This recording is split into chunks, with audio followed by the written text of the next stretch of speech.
Bonjour, mesdames et messieurs et mesdemoiselles. J'espère que vous allez bien où que vous soyez à travers le monde.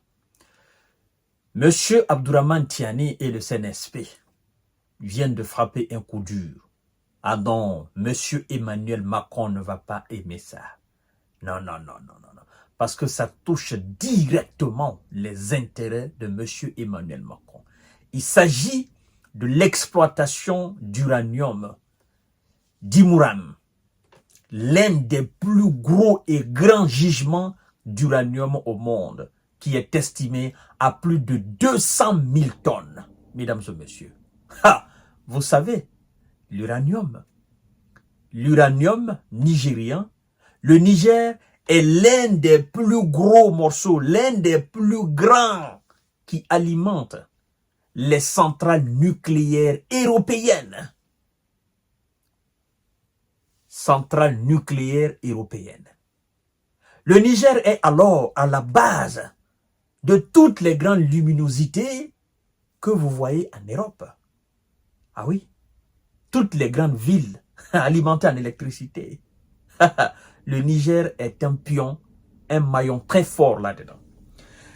Mais pour situer les choses dans leur contexte, mesdames et messieurs, commencez d'abord à partager cette vidéo dans tous les groupes possibles et abonnez-vous sur ma chaîne YouTube qui est Kanté J Visionnaire. Continuez à vous abonner sur ma chaîne YouTube Kanté J Visionnaire et abonnez-vous aussi sur mes différentes pages Facebook. Il y a J Visionnaire et puis il y a Infomonde. Mesdames et messieurs, vous savez, le CNSP n'est plus dans les petites plaisanteries, machin, dans les petites duperies. Là, le CNSP n'est plus là-dedans. Monsieur Abdourahmane Tiani avait donné une date butoir au groupe français Orano pour le lancement des travaux au niveau de ce site gigantesque. Il avait dit ceci en termes d'ultimatum. Si les travaux ne commencent pas dans un délai de 3 mois, nous allons sévir contre vous. Vous allez vous voir retirer votre, n'est-ce pas, droit d'exploitation. Parce que on comprendra alors qu'en réalité, vous n'êtes pas sérieux. Et c'est ce que le Niger a fait hier. Hier, 20 juin 2024. Mesdames et messieurs, nous allons nous plonger directement dans les profondeurs, n'est-ce pas, des ténèbres de ce sujet-là. Partagez la vidéo dans tous les groupes possibles. C'est terminé. Monsieur Macron n'a que ses yeux pour pleurer. Le Niger retire à l'entreprise française Orano le permis d'exploitation d'une grande mine d'uranium. Oui, la mine d'Imouram au Niger est l'un des plus grands gisements d'uranium au monde avec des réserves de plus de 200 000 tonnes.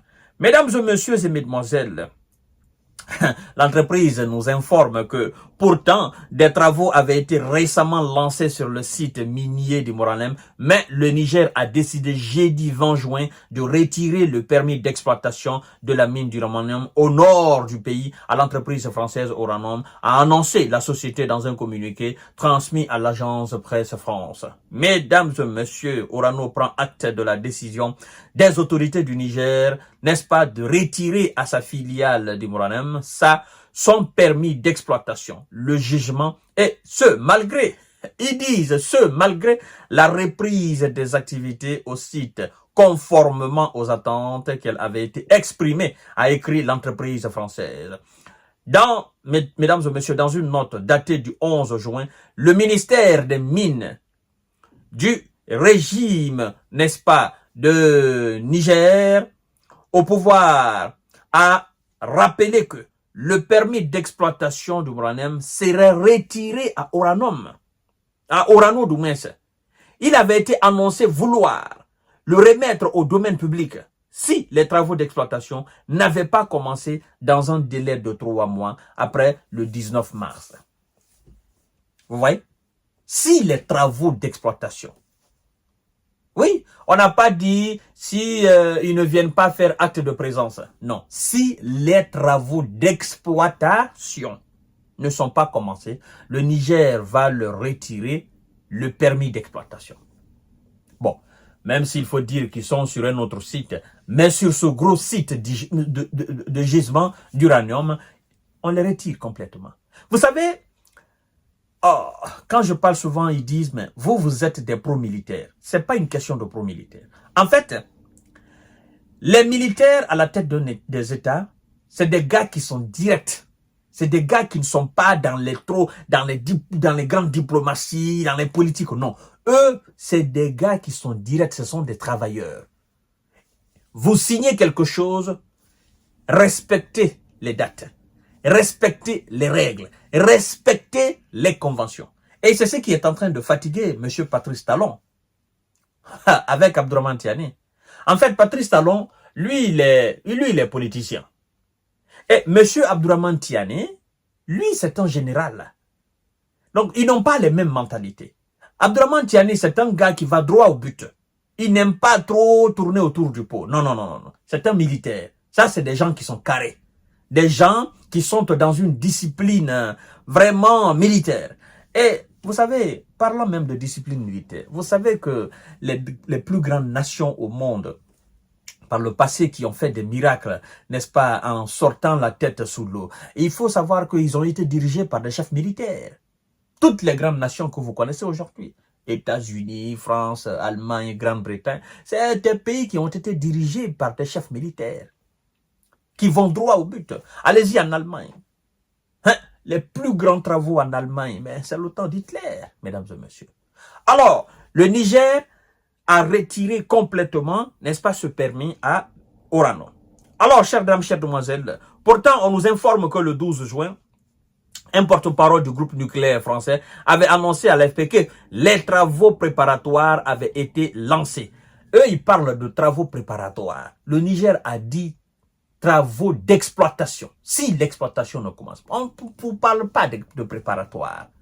Hein? C'est pas le 12 juin que vous allez dire les travaux. Non, non. Eux, ils ont dit exploitation. Ça, l'annonce qu'ils ont fait, c'était depuis le mois de mars. Mois de mars. Et vous nous envoyez des gens sur le site pour dire non, c'est des travaux d'exploitation. Depuis le mois de mars, pourquoi vous n'avez pas envoyé, pourquoi vous n'avez pas mis sur place, n'est-ce pas, ces travaux préparatoires afin que l'exploitation commence même avant, avant le mois de juin. Vous avez mois de mars, avril, mai. Vous voyez? Et nous sommes maintenant juin. Ça fait déjà 4 mois. Vous prenez des gens pour des stupides. Oh non, on envoie 2-3 machines là-dessus, on envoie ce qu'ils appellent des experts, voilà, et puis on fait acte de présence, on dit bon, voilà, et puis on vient, on fait une déclaration devant la presse, bon, écoutez, nous allons commencer l'exploitation. Non, les Nigériens sont pas bêtes. Ils sont pas bêtes. Les autorités sont pas bêtes. C'est des militaires. Mais c'est pas pour autant qu'eux, ils n'ont pas fait de hautes études. Oui, la plupart de ces gens sont des sortants d'université. La plupart de ces généraux, de ces colonels, de ces lieutenants et commandants, mais écoutez-moi, ce sont des gens qui ont des spécialités. Parmi eux, il y a des médecins, parmi eux, il y a des économistes, parmi eux, il y a des géologues, parmi eux, il y a des juristes, parmi eux, il y a des mathématiciens, il y a des physiciens, il y a des chimistes. Hein? Ils sont sortis des mêmes universités que nous autres. La seule différence entre eux et nous, c'est parce que eux, ils ont choisi de devenir militaires. Point barre. Et depuis qu'ils sont militaires, ils ont suivi encore d'autres formations. Donc, ne pensez pas que, oh non, ce sont des militaires, ils ne sont pas instruits, ils ne se connaissent pas, ils nous voient. Non, non, non, non. Là, vous faites une erreur monumentale. Et aujourd'hui, on vous retire votre permis, n'est-ce pas? Vous n'avez que vos yeux pour pleurer. Alors, mesdames et messieurs, deuxième fournisseur d'uranium pour les centrales européennes, ça c'est le Niger.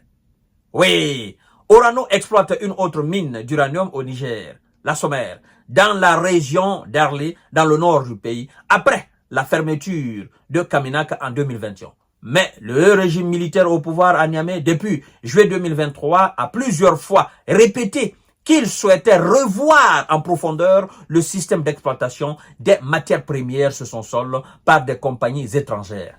Naturellement, le général Mamadi Doumbouya, il a fait en Guinée. Ah oui, il a mis le pied dans les contrats miniers, paf, comme ça à Conakry. Il fouille là-dedans. Il a fouillé, il a fouillé, il a fouillé. Il a tout mis sur les règles.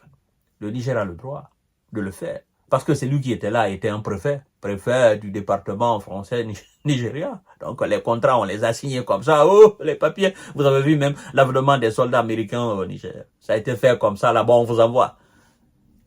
Le général dit, ça c'est terminé. Nous allons voir là-dedans clair. Qu'est-ce qui a été écrit, qu'est-ce qui n'a pas été écrit. Si c'est bien fait, d'accord. Si c'est pas bien fait, vous dégagez. Ou bien vous acceptez nos conditions. Mesdames et messieurs, voilà ce qui se passe aujourd'hui au Niger. C'est une grosse perte pour monsieur Emmanuel Macron, qui est en conflit avec la Russie, sachant très bien aussi que la Russie fournit de l'uranium à la France. Oui, 40%, ça vient de là-bas. Eux, ils disent non, nous voulons notre indépendance. Indépendance, c'est quoi? Ils pensent au Niger et peut-être au Kazakhstan. À tout à l'heure, notre série d'informations de décortiquage. Ça, c'est déjà fait, c'est terminé, c'est clôturé. Et voilà, le Niger